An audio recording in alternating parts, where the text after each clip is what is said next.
Most retirees think Medicare is free. It's not. And there are hidden costs nobody talks about until it's too late. I'm going to talk about that in today's video because what I'm seeing right now during Medicare open enrollment is that everyone focuses on premiums, but the real money leaks comes from the small print. And if you get this wrong, it could cost you not just hundreds of dollars, but even thousands out of pocket. My name is Jamie from MeetJamie.com. I'm a licensed insurance agent. I make videos about Medicare right here on YouTube to help people understand the program and get connected with the coverage that fits their needs.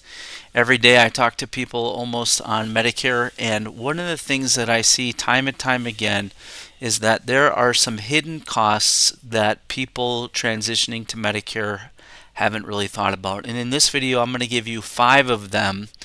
So be sure and stay tuned to the end so you don't miss any. If you like videos like this, be sure to subscribe to the YouTube channel. So let's talk about number one. Number one, without exception, one of the things I almost immediately talk to people about when it comes to comparing Medicare coverage is hospital stays. So a lot of people maybe don't realize this, but Medicare actually started because of the high cost of hospitalization. And on a Medicare Advantage plan, a lot of people that I talk to don't realize that many of these plans have a copayment per day in the hospital. What that means that is if you're admitted to the hospital, you might pay a few $100s for each day that you're in the hospital, usually for the first several days. And if you're unaware of this, you could get a hefty bill that is a big surprise to you. The other thing that we're seeing now going into 2026 is that even on the Medicare Advantage plans that are staying and are available in each county, we're seeing the cost of that hospitalization many times is rising. So even if you were fortunate enough to keep your Medicare plan, Medicare Advantage plan going into 2026, I highly recommend that you look at the hospitalization cost. You don't want this to be a surprise that comes your way. Number 2, and I talked to someone about this today as I was preparing this video, doctor network surprises. So when you choose a Medicare Advantage plan, you want to make sure that your doctor is in network.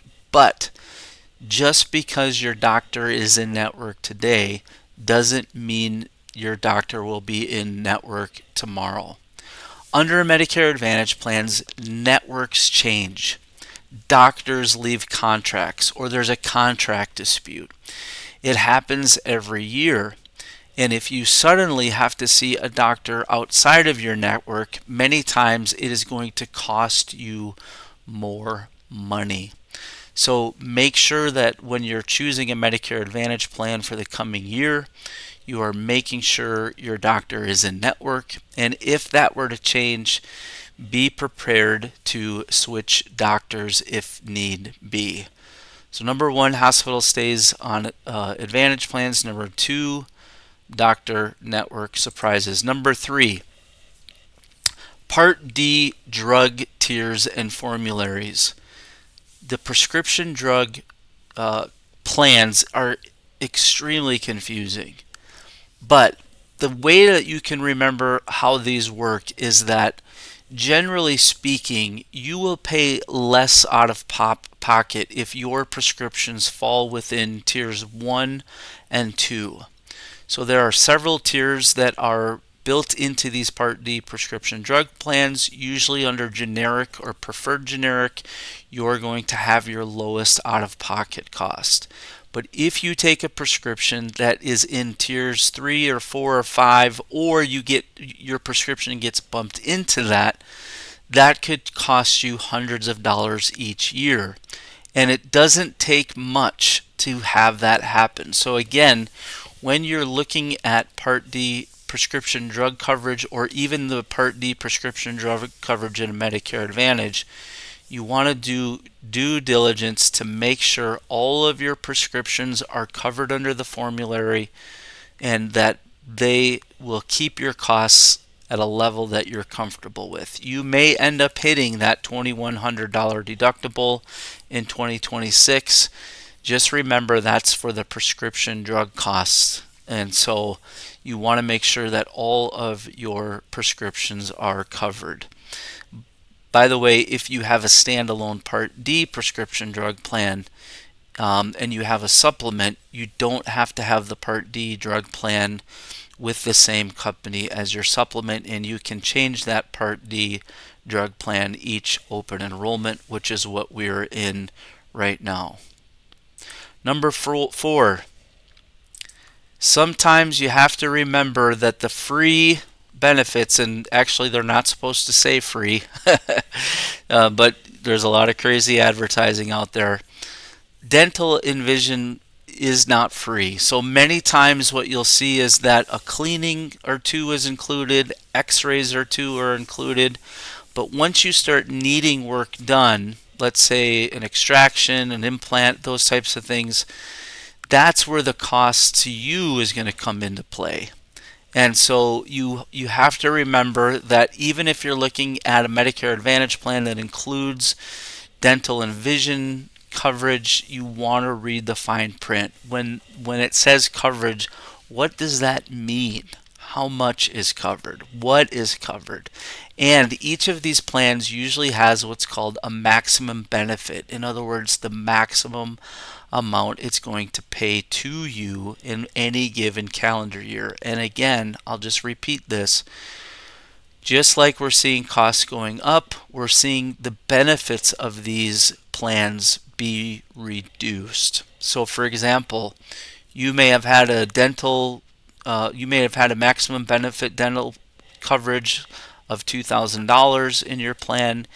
That could be a quarter of that in the coming year. So you want to do due diligence, make sure that you understand that.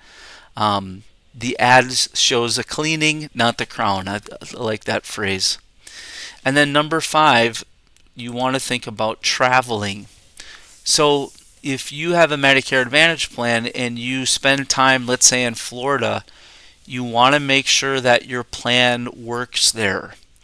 And that's very important, especially if you're there for an extended period of time. You don't want to need care suddenly and then find out that you can't get it where you want to get it, or it's going to cost you more out of pocket. So one of the common questions that I ask people the very first time that I talk with them about Medicare is, do you plan to travel internationally, nationally? Some people will immediately say no. Some people will say of course. Everyone's different, but if you plan on traveling, that should be a part of your overall decision making process. So I hope that you found that helpful. Again, if you did, please consider subscribing to the channel, hit the like button, and if you know someone who would benefit from these videos, feel free to pass it along to them. Thanks for watching. We'll see you in the next one. Have a great day.